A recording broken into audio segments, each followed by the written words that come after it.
I'm as country as they come. I've grown up here in North Georgia, and I've lived here all my life. In a little town called Chickamauga, 30 miles from Chattanooga, Tennessee. We don't got much here. All we've got is a battlefield and a bunch of forest. And on that battlefield was the bloodiest battle of the Civil War. My parents didn't really tell me much about the war. But what they did tell me is to not go to that battlefield after dark. Locals didn't talk about the battlefield like it was a historic site. They talked about it like it was a wound that never really healed. One that leaved whispers, walking shadows, and something far older than the battle or the battlefield itself. They called it Old Green Eyes. Growing up in North Georgia, I had heard the stories about 100 times. A beast roaming the battlefield since the Civil War. Some swore it was a Confederate soldier's cursed spirit. Others whispered it was something ancient that the war woke up.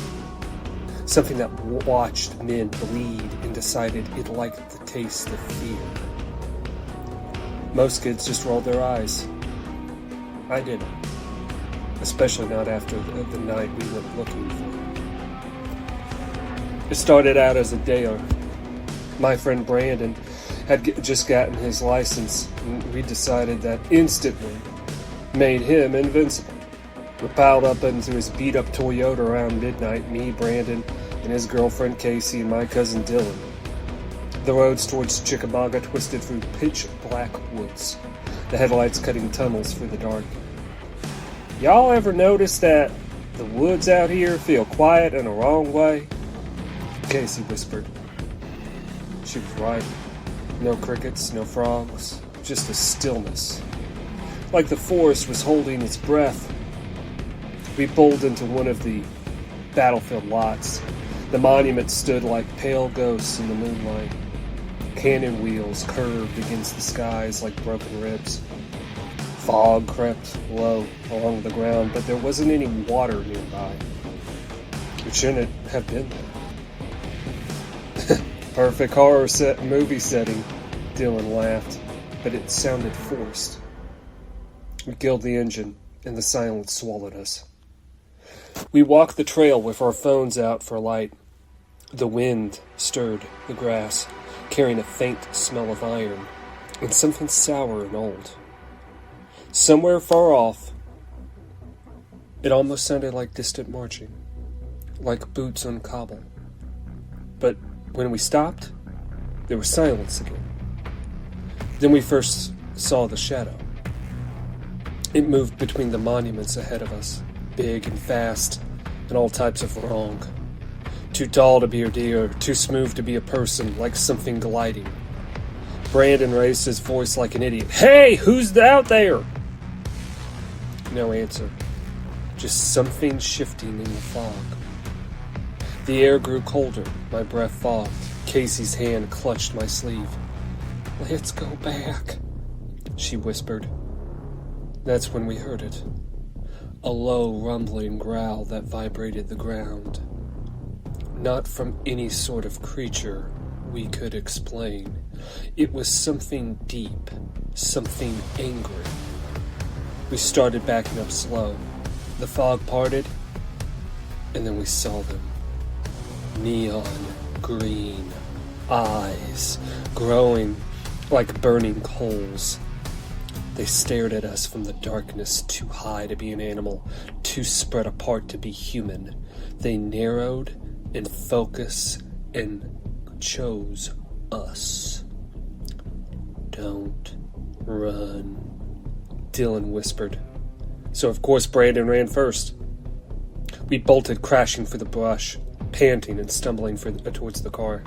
Branches whipped us.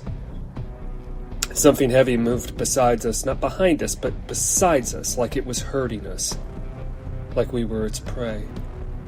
That glowing came again, closer, laddering my blows. We burst into the parking lot, but the car wasn't empty. Someone or something was sitting in the back seat. At first it looked human.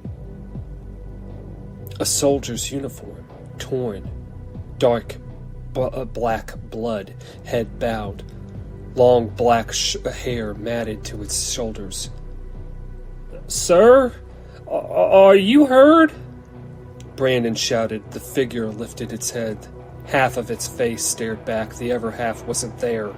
Shredded flesh, clacked jawbones, empty sockets, and from the ruined skull 2 blazing green eyes stared back at us. It grinned with teeth that were too long and too sharp for its mouth. Then it dissolved into shadows, and the woods exploded. I don't remember screaming, but I must have. We drove the car, doors slamming as Brandon fumbled for the keys with shaking hands. Something slammed onto the roof. The metal dented inward like a sound of thunder.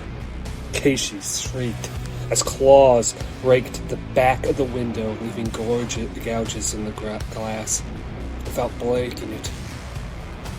Brandon floored it. We tore down the road, the car fishtailing, gravel spitting. The lights flickered. The radio turned on by itself, blaring static. And then there came voices. Men's voices through the radio, cannons roaring, orders shouted in a dead man's voice.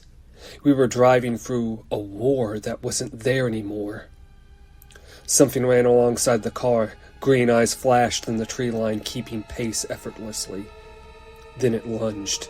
The world spun. The car clipped a ditch and bounced and finally skidded to a stop on the asphalt. The headlights died. And then the silence came. For a heartbeat, I thought it maybe was gone. Then Casey started crying silently because she was staring through the windshield. And there it stood in the road, 8 feet tall, gaunt, covered in something like fur and rotting flesh all at once. A muzzle that wasn't quite animal, hands instead of paws, a long, ragged Civil War coat hanging from its shoulders like a trophy. Its face shifted. One second, it was the soldier again. Another, it was something older, something with too many teeth, something that had never been human at all. It leaned forward, those eyes met mine, and I felt it, talking inside my head. The battlefields, the screams, the death, thousands of men dying in terror, the beast clawing from the dark forest like a shadow, drawn to the suffering, feeding on the fear. It was glowing, it was waiting. Still hungry, always hungry, it spoke, not out loud, but inside us. Don't forget me. Don't stop telling them. Fear keeps me alive. Then it smiled. Lights behind us, a ranger's vehicle. And then, blinking out of existence went old Green Eyes. Just an empty road in silence. Just the battlefield again.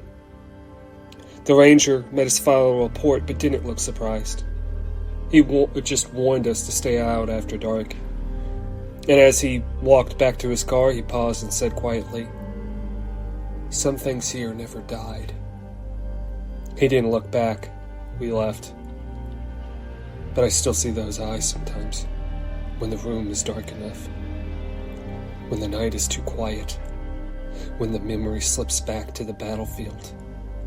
And then sometimes, I swear I hear footsteps outside my window. I swear I hear the dragging.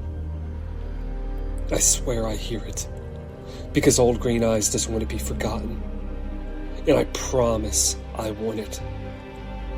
So if you ever go to Chickamauga, if you ever touch the battlefield, don't you dare go after dark. And if you do, don't look behind the fog, because when they see those eyes, they never stop seeing you back.